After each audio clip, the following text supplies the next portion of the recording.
Another great thing, never talk about yourself. Do that as little as possible. Man, I can't tell you how many times people mess up on this. They think that talking about themselves when appropriate, which it's not very appropriate in most cases, they think when appropriate, it helps build rapport. So for example, how many kids you have, right? I'm the salesperson. How many kids you have? Oh, I have 3 kids, 2 boys and a girl. Oh, wow, I have 3 kids too. Why are you talking about that? Shut up.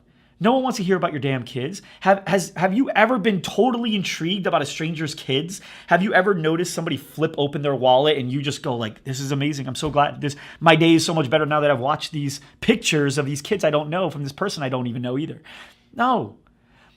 Don't talk about your kids.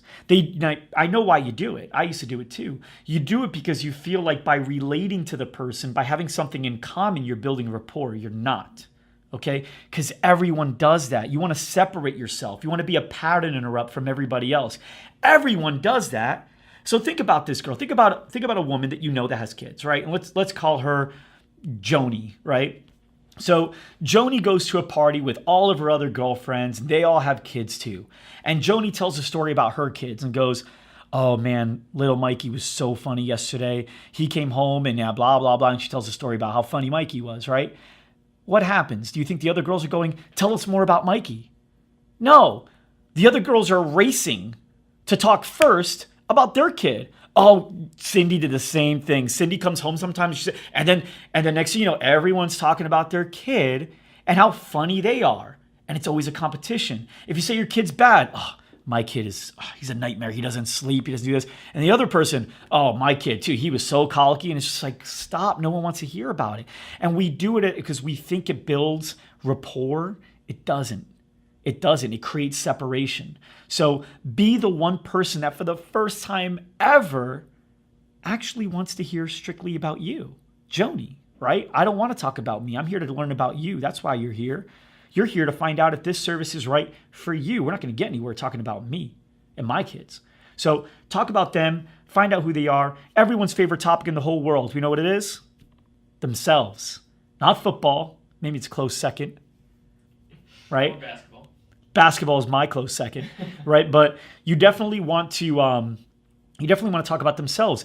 By doing that, they forget they're in a pitch because they enjoy this conversation. It's their favorite topic. Think about it. If you're talking to somebody, you have an engaged conversation, and over here 5 feet away, you hear somebody say your first and last name. Think about that situation. Are you still engaged 100%, or are you looking at them, still making eye contact, but you're over here listening? Right? If you saw your full name, even if it wasn't you, it was just somebody else that coincidentally had the same name as you, if you saw that on TV, you're taking a picture of it, aren't you? Or you're telling somebody, or snapping it, or you're doing something. If you see it in a newspaper, you're talking about it. So it's our favorite topic, period, right? We've known each other for longer than anything. We're our biggest fans. We know ourselves better than anything else. We've been with each other all our lives, our pain, our struggles, our victories, everything. So we're big fans of ourselves. You may want to be humble and say, no, I'm not. Yeah, you are. Who do you like better than yourself? All right, so when you get down to the close in a sales pitch, you may notice that you start getting hit with a bunch of different objections, and they're not too different. A lot of times they're the same. You get stuff like, I need to think about it. It's the worst one, right? How much are we thinking about? Are they really going to go home and think and weigh things out? It's not like they're buying like a house. I need to think about it.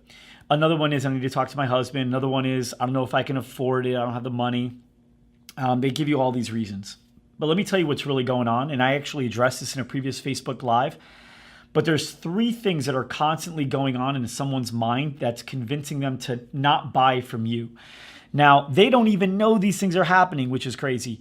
They think it's really those things that they're articulating to you, which is the money or all these other things.